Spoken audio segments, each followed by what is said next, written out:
Good afternoon, everybody. Okay, so come on in, guys. I have two housekeeping things, and then we'll get started. So we are excited to welcome Olivia Dalton, our new Principal Deputy Press Secretary, into the briefing room and to our team.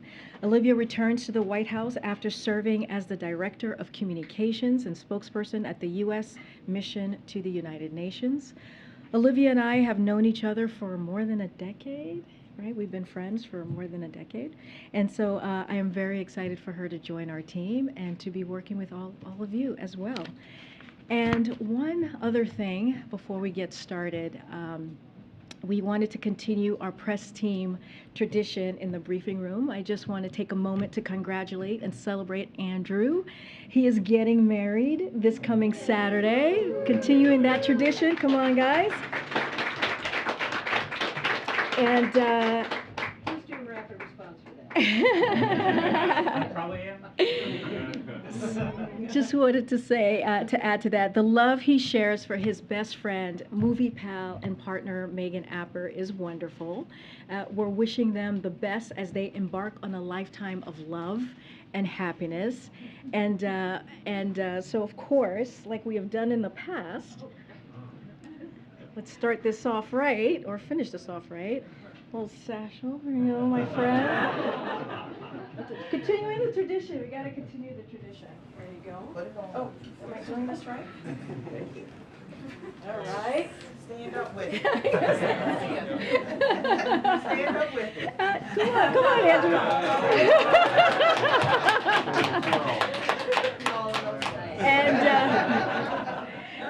Okay, and one more thing, and with that, there is a special guest, a surprise guest for Andrew in the briefing room. Megan Apper, stand up. There you go. Oh, she was right there.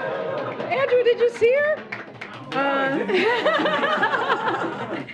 And Megan, we're taking it to the next level. Here, Megan. And here's yours as well. Okay. All right. We take marriage and wedding very seriously here. Here on the press. Okay. All right. Congratulations, guys. We're so excited for you. And I think Andrew's going to be gone for like 10 days, right? So don't bug him, bug us. And really, really excited for you. And congratulations to you, Amber. Thank you for coming to surprise him. Okay.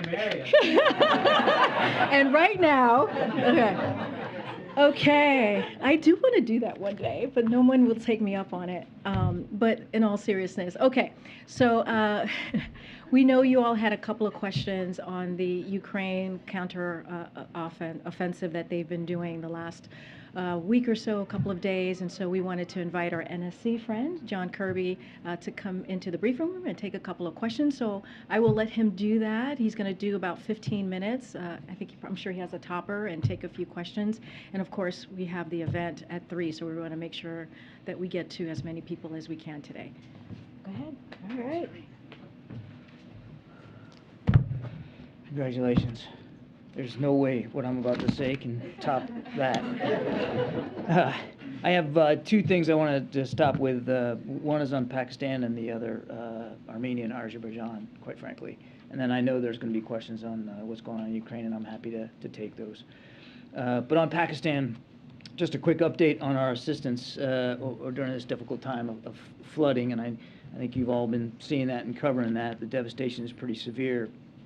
33 million people affected, 1,400 have died, almost 13,000 have been injured. Infrastructure literally washed away, to include almost 2 million homes and more than 4 million acres of farmland. So the United States continues to stand with Pakistan and the communities inside Pakistan, and we'll help them as much as we can. I think you may have seen on Friday last week, the USAID Administrator Samantha Power was in Pakistan to meet with flood-affected communities, and during that visit, she was able to announce that the United States was providing an additional $20 million in humanitarian assistance to support the people of Pakistan. And that brings to $53.1 million a total of our support this year just to support disaster resilience and flood response in Pakistan, with $50 million for emergency flood relief and $3 in resilience programming.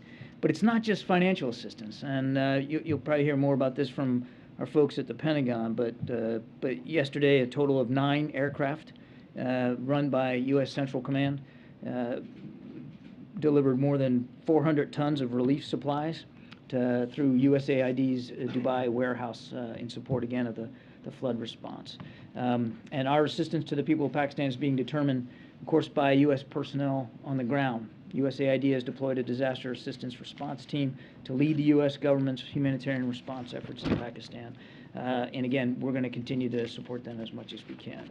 On Armenia and Azerbaijan, some of you have asked some questions about that. I think you probably saw our statement yesterday, the one that Secretary Blinken issued. We remain deeply concerned about reports of continued attacks along that border, including reports of shelling and significant damage to civilian infrastructure. We're actively engaged with both the Armenian and the Azerbaijani government to see what we can do to end this violence. In fact, Secretary Blinken spoke with both the president of Azerbaijan overnight as well as the prime minister of Armenia. We've long said, but it remains, I think, important, and it needs to be said again, that there can be no military solution to this conflict. We urge restraint from any further military hostilities. We also encourage both governments to reestablish direct lines of communications across diplomatic and military channels, and to recommit to a diplomatic process to resolve the crisis. Steve? Are we witnessing a turning point in the war in Ukraine? I think what you're seeing is certainly a shift in momentum by the Ukrainian armed forces, particularly in the north. Now, we've been talking about this for quite some days now, this long-planned counteroffensive. It's really 2 counteroffensives, Steve. You got one in the north and one in the south. Clearly, we've been watching closely, and the events in the north are more dramatic than what we've seen in the south. I would let President Zelensky determine and decide whether he feels militarily they've reached a turning point. But clearly, at least in the Donbass, there's a sense of momentum here by the Ukrainian armed forces. And so what we're going to do is continue to support them as best we can. Does it feel like the Russians are just turning tail and running, or what are the Russians doing here? Well, I want to be careful not to speak for a foreign military, but I mean, certainly in the north, we have seen Russians evacuate, withdraw, retreat from their defensive positions, particularly there in and around the Kharkiv Oblast. They have left fighting positions. They've left supplies. They're calling it a repositioning, but it's certainly they have withdrawn in the face of Ukrainian armed forces that are clearly on the offense. But Steve, obviously, these are some dramatic events we're watching, but it's war, and war is unpredictable. And I think we're going to watch this as closely as we can, but it's really the Ukrainian armed forces that should speak to the progress they're making. Okay, we got to get out of here at 2:35, so go ahead, Jonathan. What early signs are U.S. seeing of a Russian response to the counteroffensive, and what fears do you and your Western allies have for how Putin, now that he's taking these defeats, may escalate things further? Good question. So you've already seen over the weekend the Russian military hit some infrastructure targets in Ukraine. It looks like they were largely going after the power grid.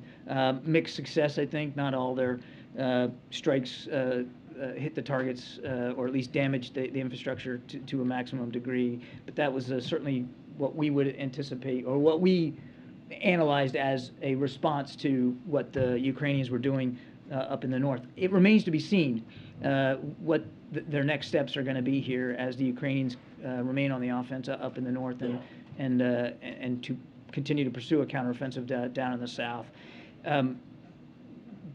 They were invaded. They have a right to defend their country and their territorial integrity, and that means going on the offense. It doesn't mean just defending.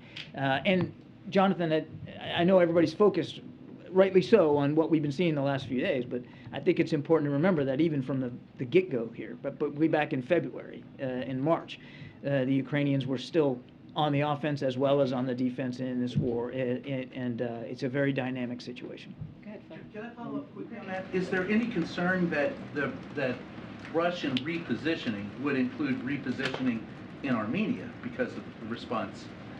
We have not seen that. What we want to see is the hostilities stop. Now the Russians apparently brokered a ceasefire overnight that was almost immediately broken. Obviously we want to see there be a ceasefire that can stay in effect.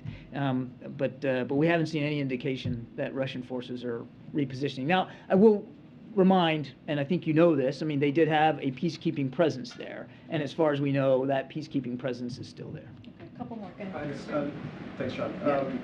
The U.S. and its allies have taken into careful consideration kind of the dynamics on the ground as they've considered new support or assistance to send to the military. Has the current state of play changed or shifted what type of capabilities the U.S. is willing to send to Ukraine in this moment? I won't get ahead of future security assistance packages. I do think you'll see another one here in coming days, Phil. We're in lockstep with the Ukrainians, talking to them every day. Secretary Austin just held another contact group last week with 50 some odd countries, and of course the Ukrainians were present. So there's real-time discussions going on with the Ukrainians about what their military needs are. And I would also add that many of the systems that we've been providing in just the last few weeks and a couple of months have proven instrumental and effective in the Ukrainians' ability to go on the offense and to be actually quite effective on the defense in the last several days and weeks, to include, of course, those advanced rocket systems that we've talked about so much. They're using them with great effect. Thank you very much.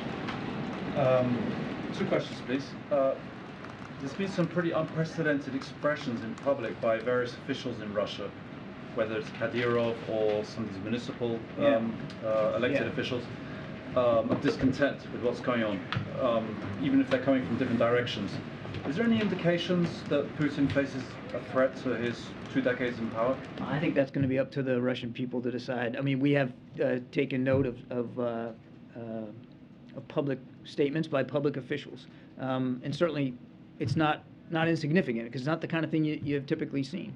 Mr. Putin has tried to obscure the war in Ukraine since it started. Actually, I'd go so far as to say before it started. He calls it a special military operation. It's a war. And he hasn't been honest with his own people about what he's doing there, why he's doing it, and what he's doing it with. And he certainly hasn't been honest with the Russian people about the struggles that the Russian military have had in the conduct of this war, to include casualties and losses of equipment and systems. We note that he's coming under more criticism, but it's going to really be up to the Russian people to decide how they handle that. And my other question was, is what's happening around Nagorno-Karabakh and in Armenia, is this Azerbaijan taking advantage of the fact that Russians are in a real mess on the other side of their country? It's difficult for us to say with certainty what the motivation is here. As you know, these tensions have been long running since the end of the Soviet Union and broke out into full-scale war in 2020. So it's really difficult to know what was the lit match here that started this. It's possible that there could be some notion by some leaders that Russia's preoccupied, but again, I think we need to be careful speculating on that.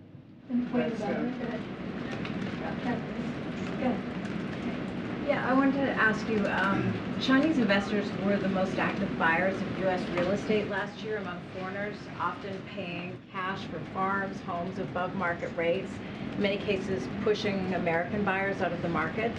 At the same time, housing is becoming a crisis. There is an increasing number of homelessness in the United States. Black ownership of homes is below what it was in the 1970s. I'm wondering, given the fact that known adversary, in the case China, foreign buyers are buying up U.S. real estate, in some cases farms around military installations, is this on the administration's radar, and what is being done perhaps to study this or to protect Americans from making sure that homes remain affordable and so on? I think the question of home ownership is a little bit out of my swim lane, but national security issue, particularly when it comes to around military installations. What I will tell you is that the president has been nothing but clear about our concerns about Chinese unfair trade practices and economic practices.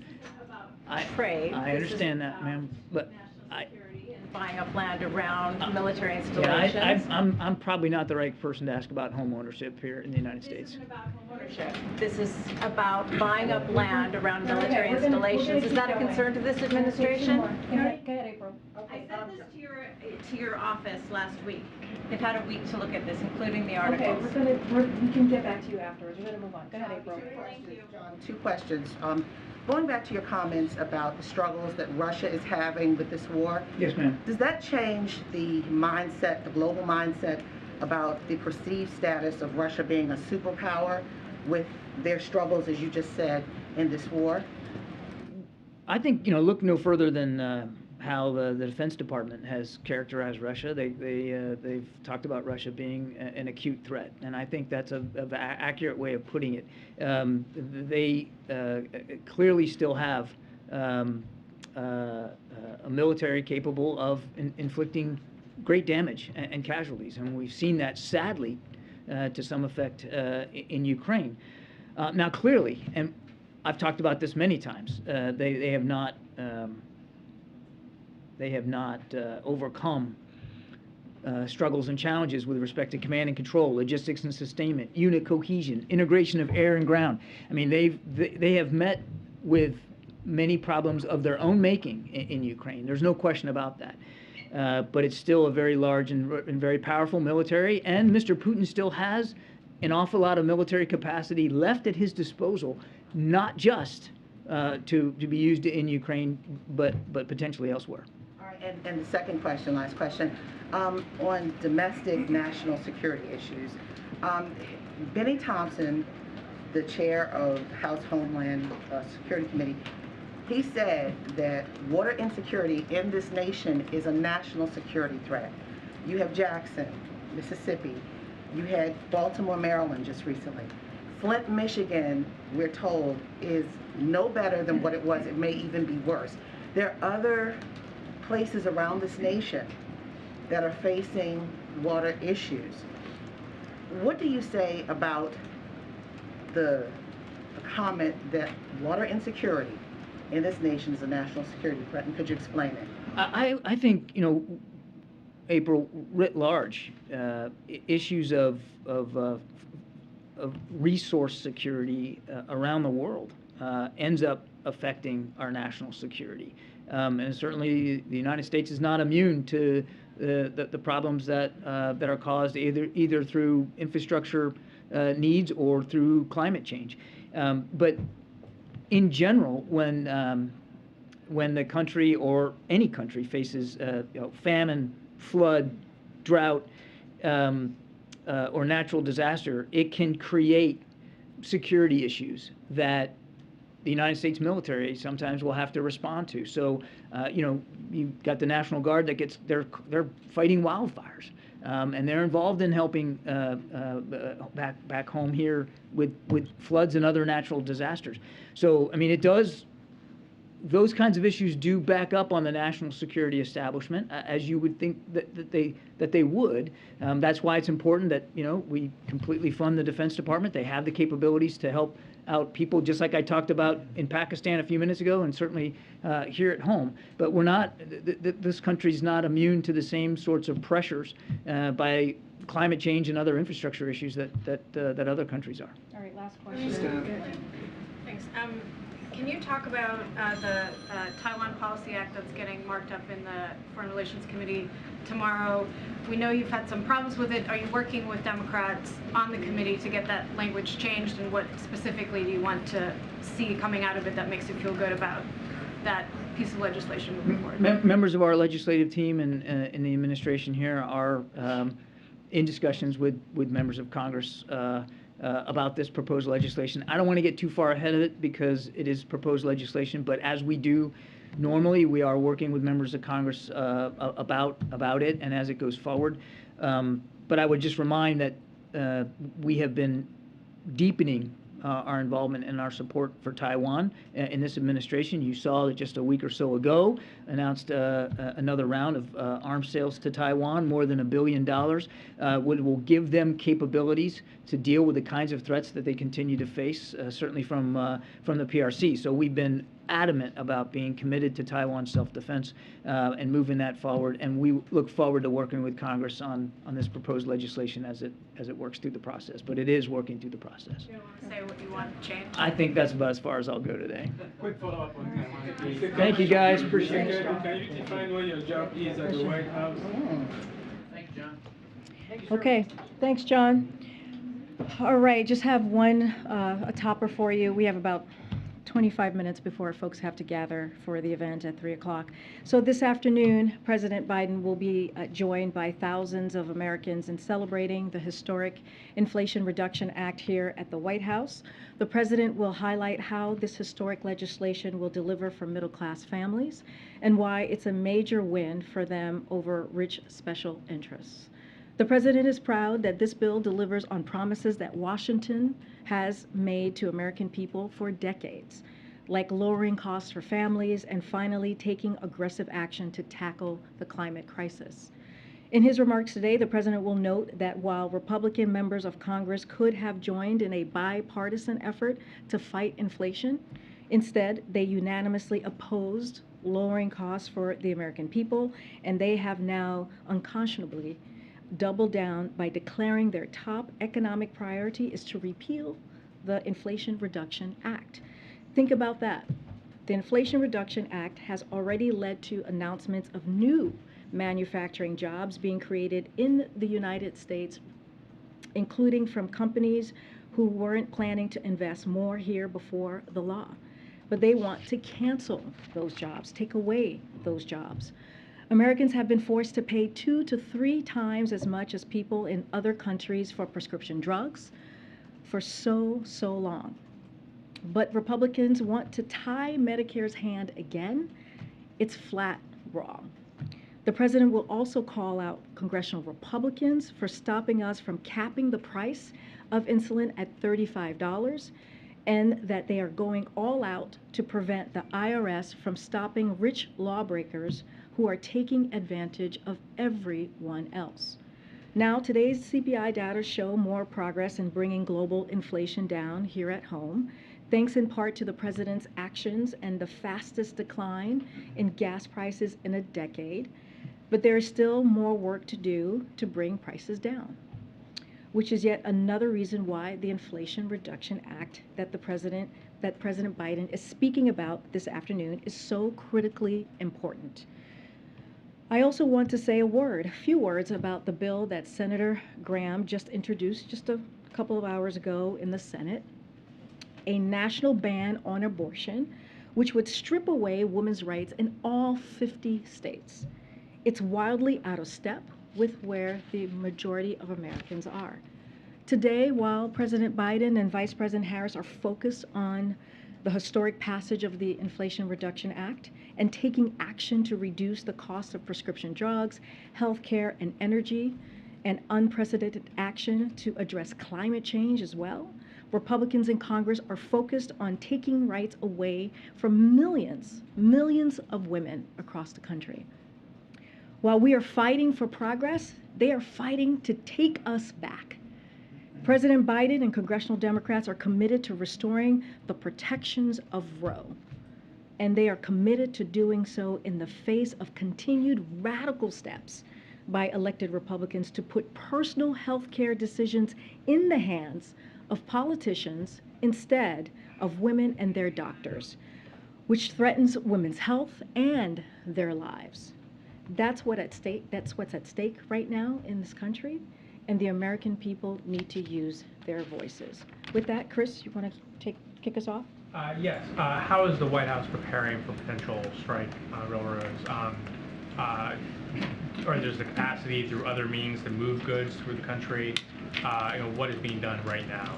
So let me just first say that it's important to remember that the unions and companies are still at the table, which is incredibly important. They're negotiating in good faith, as the president and cabinet secretaries have pushed for these past several months, and we have made crystal clear to the interested parties the harm that American families, businesses, and farmers and communities would experience if they were not to reach a resolution. A couple of things I would say about basically a contingency plan is what I think you're asking me here is, so we are working with other modes of transportation, including the shippers and truckers, air freight, to see how they can step in and keep goods moving in case of this rail shutdown.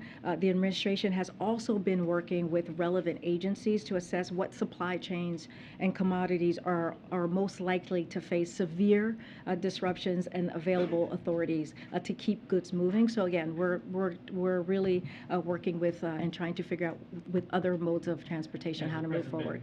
President been working the phones himself? Who has he spoken to directly? So just a couple of things on that. Look, the president has been involved in this, and the cabinet secretaries have been involved since the early days of this effort. The administration has made hundreds of calls and meetings with unions and companies since early spring. And will continue to do so. The White House also, back on July 15th, they took a step in creating the Presidential Emergency Board. And so after a careful deliberation to find experienced members who could be trusted by both sides, they formed that board, which provided the framework to restart negotiations. So that was July 15th, but they have been in constant communications since the early days of the spring. So the president, yes or no, is personally calling Yeah, union leaders? I'm happy to share that as well. Yes, just yesterday, while he was in Boston, the president called both the unions and the companies to alert to avert a strike. And again, as a reminder, it's just the latest engagement. So yes, the president has been engaged as I just laid out. And again, the administration has made hundreds of calls since early spring, and you have the secretaries of labor involved, you have the secretary of agriculture involved, you have the secretary of transportation have been directly engaged since the early days. And last thing, does the president plans to cast his ballot in Delaware primaries today? I don't have anything to share about that at this time. Okay. On the inflation report that came out today, the president is promising the Inflation Reduction Act will do just that and bring down costs. But this bill does not address food or housing, prices of which we are seeing going up. So what is your message to Americans who are seeing these rising costs? And are you confident that you're doing enough to finally bring these down? So look, the president has said for some time now, when it comes to his number one economic priority is to deal with inflation, is to make sure that we are lowering costs for for the American people, for American families, Americans who have to come around the table, once a month in particular to figure out how are they going to pay those bills. Again, this is why the event that we're having in less than 45 minutes to celebrate and talk about, you'll hear from the president about the Inflation Reduction Act, is so critical. That is why Democrats and this president did the hard work to get that done, is to lower costs on healthcare, to lower cost on prescription drugs, and also energy costs as well. Look, when you look at the data, the inflation data, we're seeing more progress bringing global inflation down in the U.S. economy, as I just stated moments ago. Overall, prices have been essentially flat in our country these last 2 months. That is welcome news for American families, with more work still to do. As you know, every day this summer, gas prices have come down.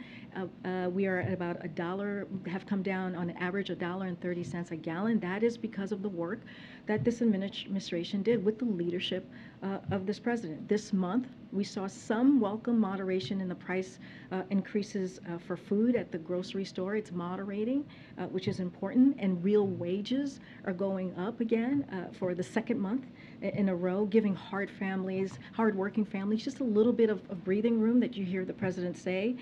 Look, we understand that there is more work to do, and that is something that we are very, very focused on as well, the more work that we have to do to get this more down, costs down for American families. But this bill doesn't address groceries or rent. So how long should Americans expect those prices to remain high? So look, we're going to do everything that we can to lower prices, but we have taken concrete actions to lower food.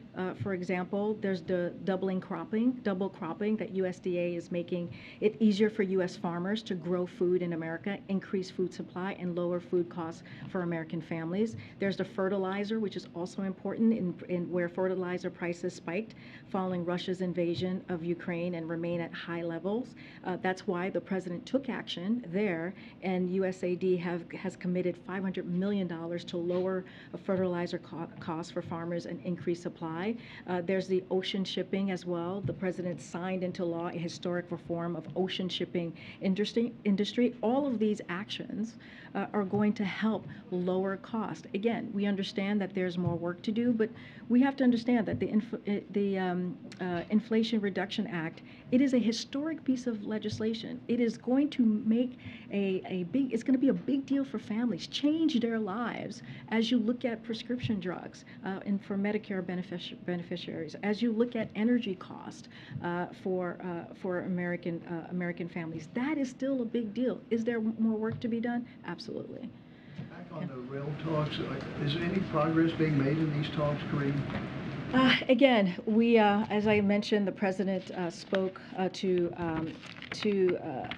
both the unions and the companies yesterday. We continue to encourage both sides to continue the conversation, the talks at the negotiation table. We are encouraged that they're doing that in good faith.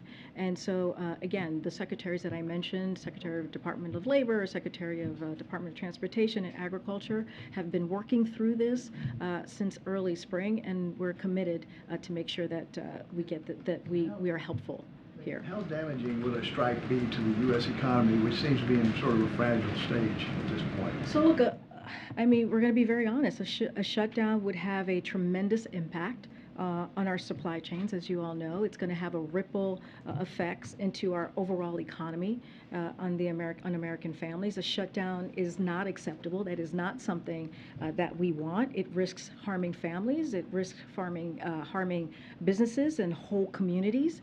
And we have made that clear empathetically and repeatedly to both parties. So we are aware of the impact this might have, which is why, again, the president put together the PEB, the board, back in July, to make sure that there was a negotiation framework, to make sure there were neutral arbiters that could help get to a solution here. Okay, I'm going to try and get around because I haven't. If I can just follow up on this question, so that the President's Emergency Board didn't just create a framework, it proposed recommendations. Recommendations accepted by 10 of the unions and the companies. The 2 unions that are talking about the dispute have not accepted these recommendations. What's the President's view of those recommendations? Is he urging them to accept the recommendations before Friday's deadline? So I'm not going to get ahead of the conversations that are happening right now. What we are saying is we want to continue to see the good faith. We believe that the negotiations, the conversations are happening in good faith. We want to continue to see that. They are continue to be at the table. And so that's what we're going to push for at this time. This specific issue is a question of the workers' rights to take time off.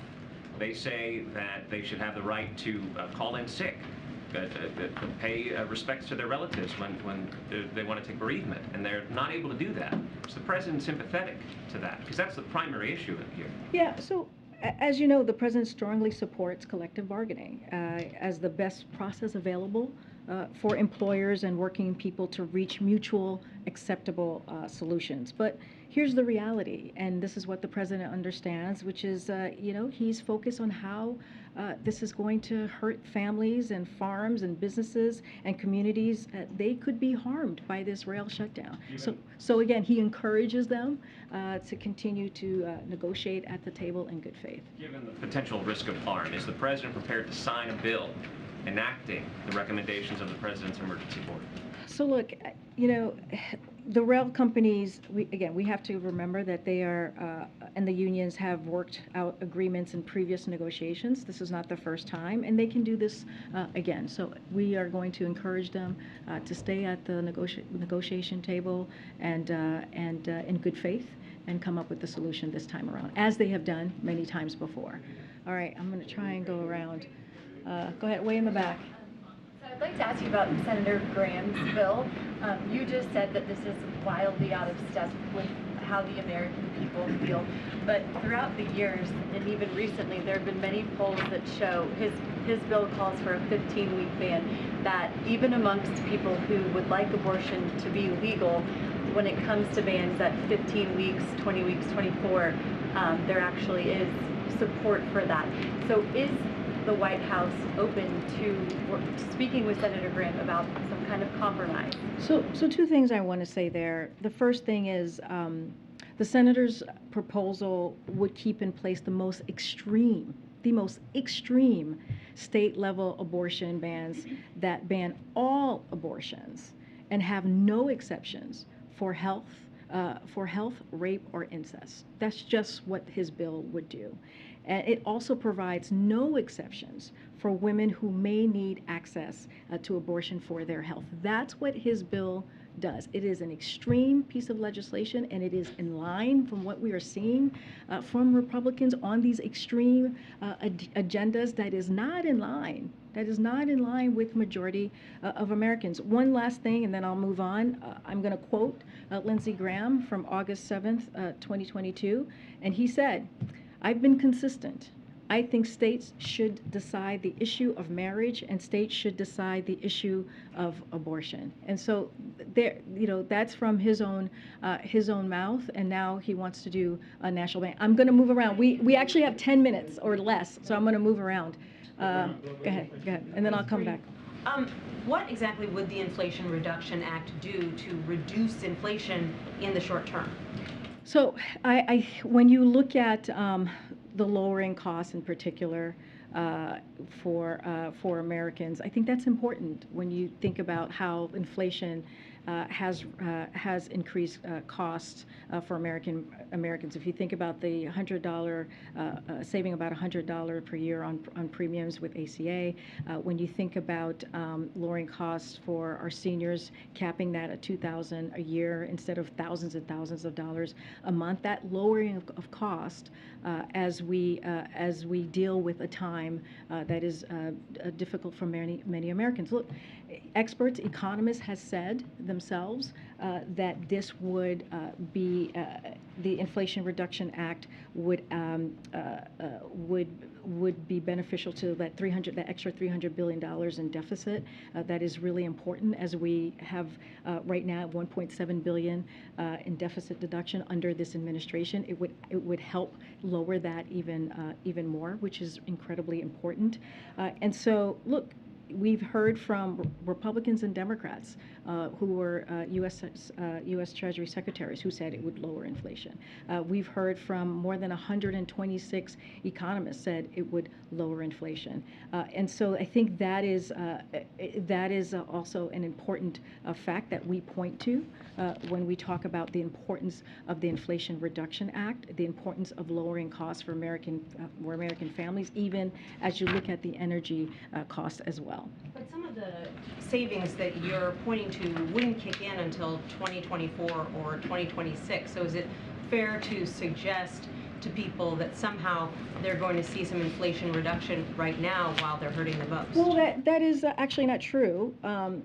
So this is just for some folks who are watching. Consumers, families, and small businesses owners can head to cleanenergy.gov as it relates to the energy cost component, the lowering of cost, to learn more about how they can start saving money immediately thanks to the Inflation Reduction Act, tax credits and rebates. That is real. Inflation Reduction Act credits and rebates available today include a 30% credit to cover the cost of installing rooftop solar, up to 10% credit to cover the cost of insulation materials and other energy efficient improvements like energy savings, windows and doors, a $300 tax credit for purchasing efficient heating and cooling equipment like a heat pump or central air conditioner, a tax credit of up to $7,500 for purchasing a new electric vehicle. All of these things could happen and are available to folks. Those rebates are available to folks. Those tax credits are available to folks today. I'm going to go around. You're wrong. Okay. Title IX. Title IX. Go ahead. Thank you. Okay, on Title IX, thank you. The comment period just ended yesterday It was swamped with comments. A lot of people writing in saying they don't like this. It's going to hurt women. It's going to hurt girls on athletic fields and dorms and locker rooms. Does the administration share those concerns, A? And B, if enough people oppose it, the revisions adding gender identity and sexual orientation, will the administration pull back and drop it? So I would refer you to the Department of Education, who would have details here, the more specifics on this. But more broadly speaking, a couple of things for you. We certainly appreciate each of the commentators or commenters, if you will, for taking the time to share their views about the proposed amendments to the department's Title IX regulations. This is a critical part of any regulatory agenda process, from hearing from others, from hearing the comments that the Americans may have about the process. The department reviews each and every comment to help inform the development of the final regulations. That's how the process works. And we're not going to prejudge its process here, as we would not for any regulatory agenda that happens through various agencies just across the federal government. The promise of Title IX remains as vital today as it has been over its 5 decades, and the department is committed to its full and fair enforcement. Any more details, I would refer you to the Department of Education. I'm going to keep going. We have just a few minutes. Go ahead. While an administration certainly has the opportunity to celebrate achievements like legislation, is there any concern that there's a dissonance between the current economic moment and the kind of celebration you'll have this afternoon on the South Lawn about the Inflation Reduction Act, when today's figures show that inflation is still a great concern, when we've talked about the Amtrak situation and so forth? Is there a disconnect there? So I think if we look at the picture more broadly about what this means, because we have to remember the Inflation Reduction Act is historic. If you think about how electeds like the president and Democrats on Congress, other Democrats for decades, have been trying to fight Big Pharma, have taken that to head for the last few decades to make sure that Medicare, that our seniors are able to not pay thousands of dollars a month. And that is a huge historic win for the American people. It's not about us celebrating, it's about the win for the American. And that's what you have seen. When you see costs that are going to come down for our seniors, when you see costs that are going to come down for American families, as I just listed out, for energy costs, are going to come down. When you think about the healthcare costs, are going to come down. That is a fight that we have been having for some time in Washington, D.C. That is a huge win for the American people. We understand, and I've said this many times, the president has said this many times, that there's more work to do. But if you look at the president's economic plan just more broadly, you think about the American Rescue Plan that helped put a few $100 in people's pockets during one of the most difficult times in the early beginnings of the pandemic. You think about how it helped turn our economy back on, how it helped get shots in arms, how it helped give us a historic economic growth that we have seen, how it helped create 10 million jobs alone in this president's administration, how it helped lower unemployment to 3.5%. All of that is part of the broader economic plan that this president has had. You think about the bipartisan infrastructure law that's going to create jobs. You think about the Infrastructure Reduction Act that's going to create jobs. Bring manufacturing back home so we can actually create jobs right here. Good union-paying jobs. That is a huge deal. That is what the Inflation Reduction Act does. Which is only part of the Americans' economic plan. The president's economic plan. So yes, we think it's important because this is a huge win for the American people, and we were able to beat special interest. So that is wealthy special interest. That is really important. Go ahead, Jenny. May I ask one more follow-up on the rail negotiations? To all Steve's good questions, one other thing that the president could do is ask Congress to extend the window to negotiate further, since you have a couple days left. But if you're trying to avert a shutdown and everyone's at the table, is the president open to doing that? Look, this is, again, and I've said this already, has been done before, these types of negotiations. They've gone through this process and they've come to a resolution in the past. And that's what we're going to focus on. We're going to make sure we encourage folks to stick at the negotiation table to come up with a resolution. This is important. This is important because of what this can mean for the American people, what this can mean for American families. Again, our administration, our secretaries have been at this since early spring. They've made more than 100 calls, as I've just laid out. They've been in regular communication with both sides, and we encourage them to please negotiate in good faith. This is incredibly important, and this is why we have been engaged for the past several months on this. So if you don't see enough progress, let's say by tomorrow night, is the president open to asking Congress to extend that window, or are you just not getting ahead of? Again, we're going to continue to encourage folks to stay at the negotiation table in good faith, and that's what the work that we've been doing the past several months. All right. Karine, on the Inflation Reduction Act, okay. I have a question on There's so many people, so many hands. I'm so sorry. It's just hard to. I wanted to ask about something a little later in the week. The president's delivering a keynote at the United We Stand Summit. I wanted to try to get a sense of his remarks or what he's going to say, but also I wonder if he's introducing any initiatives, executive orders. There are some critics that say he needs to do more than just speak out about hate. Really quickly, just to give you a bit of a preview, this week at the White House, as you just mentioned, the president's going to be hosting the United We Stand Summit to counter the corrosive effects of hate-motivated violence on our democracy and public safety. The summit will highlight the response of the Biden-Harris administration and communities nationwide to these dangers and put forward a shared vision for a more united America. As you know, President Biden decided to run for president after the horror of the hate-fueled violence that erupted in Charlottesville back in August 2017, Charlottesville, Virginia. And since taking office, his administration has consistently taken steps to counter hate-motivated violence, from signing the bipartisan COVID-19 Hate Crimes Act to releasing the first ever national strategy for countering domestic terrorism, to signing the bipartisan Safer Communities Act, and most significant legislation in 3 decades to reduce gun violence. This bipartisan summit will highlight heroes from across America who are leading historic work in their communities to build bridges and address hate and division, including survivors and hate-fueled violence. We know that even as our nation has endured a disturbing series of hate-fueled attacks from Oak Creek to Pittsburgh, from El Paso to Poway, from Atlanta to Buffalo, Americans remain overwhelmingly united in their opposition to such violence. We will have more specifics on deliverables, but wanted to give you a preview of what that's going to look like. Again, we'll have more on deliverables for you on that. Okay, all right. We gotta end this, but go ahead. Okay, Go ahead. one more question. I know that there's some criticism about whether the president will take his limousine to London versus other world leaders.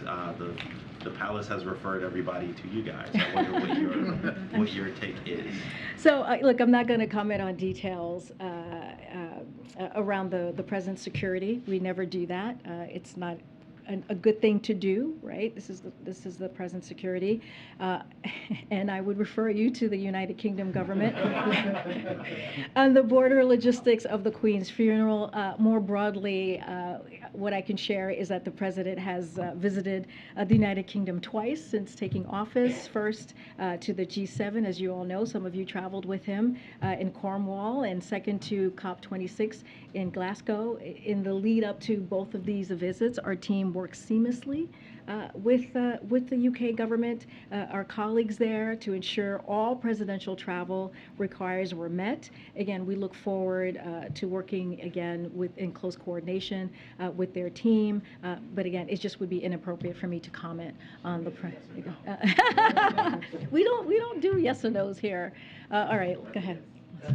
The Census Bureau reported today that income inequality increased for the first time since 2011. They didn't have a reason for that. But do you have any comment on why that might be, particularly when inequality has been the top concern for the president? Say that beginning part again. I missed that. Income inequality. Income inequality increased for the first time since 2011. Okay, I would have to talk to the national economic team on that specific question. Okay, all right. Thank you, Karine. Over the weekend, the Vice President said that the border is secure, but we're on track to close the fiscal year with 2 million encounters, breaking last year's record. In the last month alone, fentanyl seizures are up 200%, and we're on pace to break that record also this year. So how is the border secure? So we see record seizures of fentanyl at the border, so we're actually catching fentanyl before it enters the country. So that's how we see that. Look, as far as the border, we're taking unprecedented action. We had to fix something that was broken, especially by the last administration. We've secured record levels, this is what we have been able to do, of funding for the Department of Homeland Security. Remember, many Republicans voted against that. Many of them who would like to invite me to the border have actually voted against that. We've made over 3,000 arrests as part of a first-of-its-kind anti-smuggling campaign. We've installed border technology and set up joint patrols with Mexico and Guatemala to catch traffickers. We've got Mexico to agree to pay $1.5 billion to improve border processing and security through smart, proven border management solutions. And the president brought 20 world leaders together to collectively manage migration flows across Western Hemisphere. Compare that to the Trump administration, which largely just tried to build a wall, an ineffective wall, along the border, and couldn't even finish that in 4 years. We're certainly doing a lot more to secure the border and could be doing even more if Republicans would stop their obstruction. That's it. I'm going to just take one last, I'm actually breaking the rule here. I'm taking one last question. Go ahead, Tam. Just one last question. Very quick follow-up. You probably do not have an answer, but will the president be meeting with the king when he's in the UK, and what about Prime Minister Liz Truss? I don't have anything to share on his schedule, anything further than he will be attending the funeral on the 19th, and nothing else to share on his schedule to UK. All right, thanks everybody.